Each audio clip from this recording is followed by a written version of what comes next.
L'histoire commence en 1964, dans une boutique d'antiquités en dehors de la ville.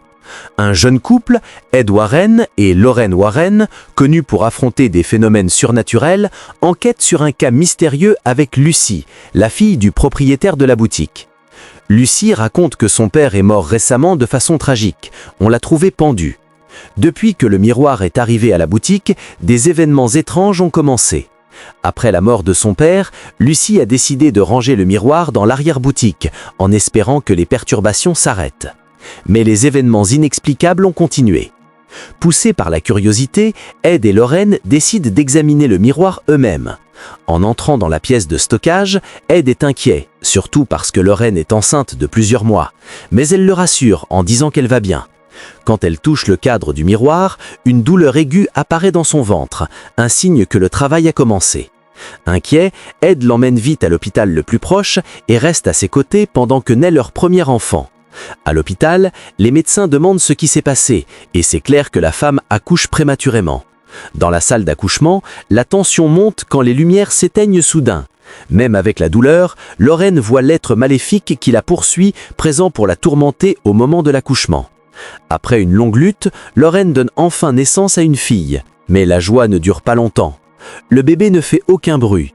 Les médecins font tout ce qu'ils peuvent, mais déclarent finalement que l'enfant est mort. Accablée de chagrin, Lorraine tient sa fille sans vie et prie désespérément pour qu'elle ait une chance de vivre. Miraculeusement, le bébé commence soudain à pleurer et à respirer normalement. La fille s'appelle Judy. Le temps passe vite. Judy grandit et devient une jeune fille gentille, héritant du don de sa mère pour percevoir les esprits. Lorraine lui apprend à contrôler ce don pour qu'elle ne soit pas constamment dérangée. 22 ans plus tard, en 1986, l'histoire passe à la famille Smurl en Pennsylvanie. Jack et Janet vivent avec leurs 4 filles, Heather, Dawn et les jumelles Karen et Shannon, ainsi que les parents de Jack. Ce jour-là, tout le monde prépare la fête pour le baptême de Heather. La maison est pleine de rire et de joie pendant que Jack filme chaque moment avec sa caméra portable. Il commente que sa fille est dans l'enregistrement et dit qu'elle est belle. À la maison, des heures plus tard, quand Heather ouvre le cadeau de ses grands-parents, elle est surprise de trouver un vieux miroir acheté aux enchères. Personne ne sait que c'est le même miroir qui a apporté la tragédie à la famille de Lucy des décennies plus tôt. Quand Heather se prépare à souffler les bougies à la fête, elles s'éteignent soudain toutes seules. Ils demandent ce qu'il s'est passé et se demandent qui a soufflé la bougie. Ils se regardent tous confus car personne ne l'a fait. Quelques secondes plus tard, le plafond s'effondre et frappe Heather sur la tête. La scène change pour montrer la famille d'Ed en train de dîner au restaurant. Judy, maintenant adulte, prépare une petite fête pour célébrer la retraite de ses parents du monde spirituel. Ed semble plus faible, car son état cardiaque s'est aggravé après des années à affronter des forces sombres. La joie de la soirée est interrompue quand Lorraine sent un froid soudain autour d'elle. Judy devient silencieuse en sentant que quelque chose d'invisible approche. Elle essaie de se calmer en priant, mais Lorraine se fige quand elle voit l'ombre de mains pâles toucher l'épaule de sa fille. En un instant, la figure disparaît. Pour ne pas inquiéter Ed, Lorraine et Judy décident de garder l'incident secret, évitant d'augmenter son stress, sachant sa santé fragile. Pendant ce temps, dans un quartier de banlieue en Pennsylvanie, Janet range des piles de vêtements au sous-sol.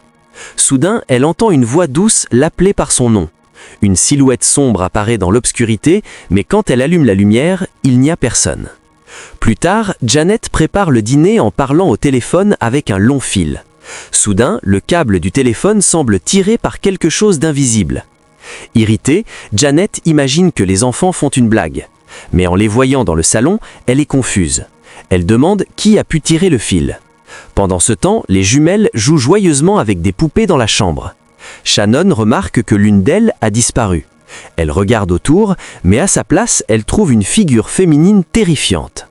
Cette nuit-là, Heather, qui ne supporte plus la présence inquiétante du vieux miroir, convainc Dawn de l'aider à s'en débarrasser. Elle sent comme si quelque chose derrière le verre la regarde constamment. Elle exprime son étonnement. Le lendemain matin, le miroir est ramassé par les éboueurs et mis dans un camion broyeur. Quelques instants plus tard, quelque chose d'encore plus effrayant se passe. Quand le miroir se brise en 1000 morceaux, Dawn crie de douleur et commence à vomir des fragments de verre. Tout le monde autour panique sans comprendre ce qui arrive. Après cet incident terrible avec Dawn, l'histoire passe à Ed, qui fait un examen médical de routine. Le médecin lui dit que son cœur est plus fragile à cause des années de stress et de confrontation avec des forces surnaturelles. Il est averti qu'une autre crise cardiaque pourrait être fatale. Ed comprend que son corps n'a plus la même résistance qu'avant. Cette nuit-là, il rentre chez lui et trouve Lauren en train de préparer une petite surprise pour son anniversaire. Il se sent reconnaissant de partager encore ce moment avec la femme qu'il aime. Peu après, Judy arrive avec son petit ami Tony. Elle le présente à ses parents et le père, Gordon, un vieil ami de la famille, vient aussi pour offrir des bénédictions et des félicitations. Pendant la conversation chaleureuse, Tony s'éloigne un moment pendant que Judy monte dans la chambre pleine de souvenirs d'enfance. En se rappelant le passé, l'esprit d'Annabelle apparaît soudain pour la tourmenter à nouveau. Effrayée, Judy commence tout de suite à réciter les prières que sa mère lui a apprises. Quelques instants plus tard, Tony accourt après avoir entendu le bruit, mais Judy, ne voulant pas l'inquiéter, lui assure que tout va bien. Ensuite, Lauren les appelle au garage où Ed attend et taquine Tony pour une partie amicale de ping-pong en disant qu'il aura besoin de bouger un peu. Quand Judy s'éloigne un moment, Tony profite pour parler en privé avec ses parents. Il sort une petite bague de sa poche et déclare sincèrement son intention d'épouser Judy en espérant leur approbation. Au milieu de ce moment maladroit mais sincère, Lauren sourit et conseille à Tony d'être un bon mari. Peu après, Judy revient et réalise que Tony voulait lui faire sa demande en demandant si c'était pour elle, confirmant que oui en mentionnant la voiture et acceptant. Pendant ce temps, l'atmosphère chez Jack devient de plus en plus lourde. Toujours choquée par l'épisode étrange qu'elle a vécu, Dawn supplie son père de ménager tout de suite. Elle sent que la maison n'est plus sûre et la peur évidente sur son visage montre qu'elle ne veut pas rester là. Mais Jack essaie de la rassurer, il a déjà contacté un prêtre pour faire un exorcisme dans la maison. Le prêtre arrivera la semaine prochaine et Jack croit que tout ira bien. Son calme augmente la frustration de Dawn. Pour elle, attendre une semaine entière est insupportable, surtout après tout ce qui s'est passé là. Elle demande s'ils vont vraiment les laisser vivre dans une maison hantée et dit que l'entité veut les tuer. Jack répond que ça n'arrivera pas. Cette nuit-là, pendant que tout le monde se repose, Jack, sur le point d'aller au lit, est surpris quand la porte de la chambre s'ouvre lentement toute seule.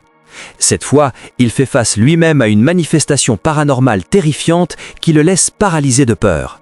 En même temps, Heather, qui n'arrive pas à dormir, décide de regarder un vieil enregistrement de la fête familiale. Quand elle repasse le moment où elle soufflait les bougies, quelque chose lui donne la chair de poule. Dans la vidéo, une figure sombre apparaît clairement à côté d'elle, et c'est cette présence qui souffle vraiment la bougie. Soudain, un grand homme apparaît dans la chambre, avançant vers Heather.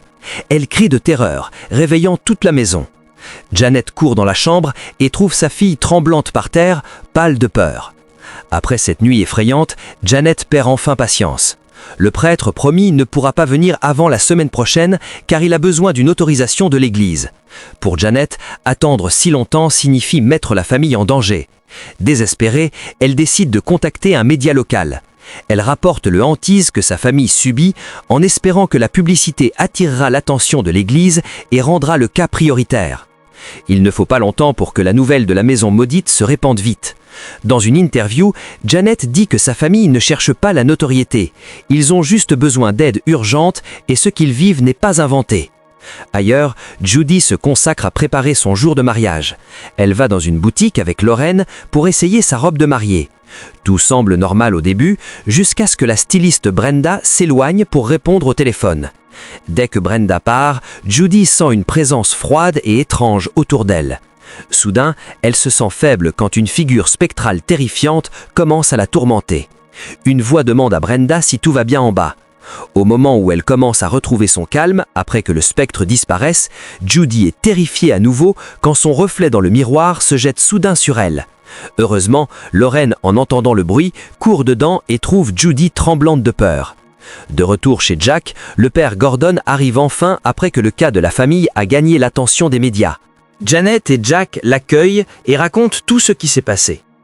En réalité, la visite du père Gordon n'était pas officiellement autorisée par l'Église, ce qui signifie que toute mesure prise là est en dehors de la juridiction ecclésiastique. Malgré ça, il veut aider la famille comme il peut. Après avoir parcouru toutes les pièces, Gordon sent une présence profondément maléfique qui reste dans la maison. Une voix mentionne Esprit et demande ce qui s'est passé en bas. En percevant l'obscurité installée là, il décide de retourner immédiatement à l'église pour demander une permission formelle pour un exorcisme. Mais personne n'imagine que ce sera son dernier jour. En attendant l'autorisation du haut clergé dans un bureau silencieux de l'église, Gordon commence à vivre des manifestations surnaturelles troublantes. Une voix douce l'appelle par son nom. Il réalise que le démon qui hante la maison de Jack l'a suivi jusqu'à l'église. En panique, il essaie de réagir, mais l'entité est trop puissante. Le crucifix qu'il tient éclate soudain en flammes. Sous l'influence du démon, Gordon devient hypnotisé et est poussé à se suicider. La nouvelle de sa mort tragique se répand vite. Ed et Lorraine, qui le connaissaient bien, assistent aux funérailles et sont profondément choqués. Quand la cérémonie finit et que tout le monde commence à partir, Judy s'approche du cercueil de Gordon. Pour des raisons qu'elle ne peut expliquer, elle se sent obligée de le toucher. Au moment où elle le fait, elle a une vision. De retour chez elle, Lorraine essaie de se calmer en faisant des tâches routinières. En lavant la vaisselle dans la cuisine, l'évier se bouche soudain. Quand elle essaie de le réparer, elle sent une forte prémonition que quelque chose de terrible va arriver à sa fille. À ce moment précis, Tony arrive et lui dit que Judy est chez Jack.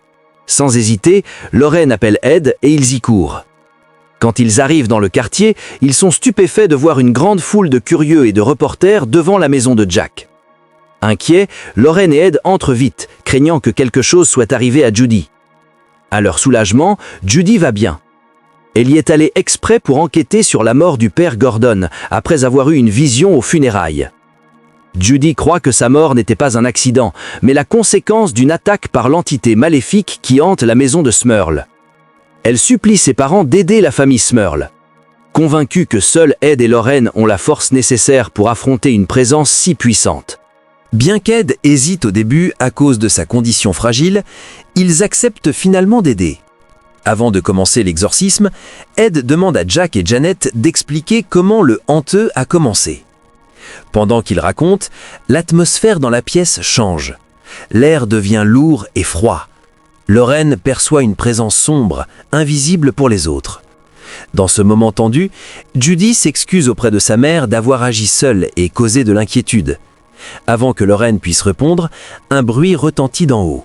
Sentant le danger, Lorraine demande à Judy de rester en bas pendant qu'elle enquête. En haut, elle perçoit une figure sombre traverser rapidement le couloir. Lorraine révèle alors à Ed que la maison appartenait autrefois à une ferme possédée par un homme qui a tué sa femme avec une hache après l'avoir surprise en trahison. Il a aussi tué ses beaux-parents avant de se suicider. Malgré ça, Lorraine explique que quelque chose de bien plus sinistre est à l'œuvre. Une entité si puissante qu'elle contrôle maintenant les esprits de ses victimes, les utilisant pour terroriser la famille de Jack. Pendant ce temps, dans la maison, Judy entend ce qui semble être la voix de sa mère l'appeler d'en haut. Sans savoir que c'est un piège de l'entité maléfique pour l'attirer, elle suit le son. En arrivant au grenier, Judy est choquée de trouver le vieux miroir, auparavant détruit, maintenant parfaitement intact. Une énergie sombre et intense en sort. Au milieu de la peur, elle entend la voix d'un enfant l'appeler par son nom. Effrayée, elle descend. Mais en entrant dans la chambre des enfants, elle rencontre quelque chose de terrifiant. Devant elle se tient une version grande et horrible d'Annabelle, qui commence à la poursuivre de façon macabre. En entendant les cris de Judy, Ed et Lorraine montent vite et la trouvent par terre, tremblant de peur. Judy rapporte qu'elle a vu le vieux miroir au grenier. Quand Ed et Lorraine montent, ils sont stupéfaits de voir le miroir maudit dans la maison de la famille Smurl. Choqués, ils expliquent tout à Jack et Janet. Ed déclare que tous les événements paranormaux qui tourmentent la maison viennent de ce miroir, un objet qui porte un immense pouvoir maléfique. Ils avaient affronté ce même miroir 22 ans plus tôt.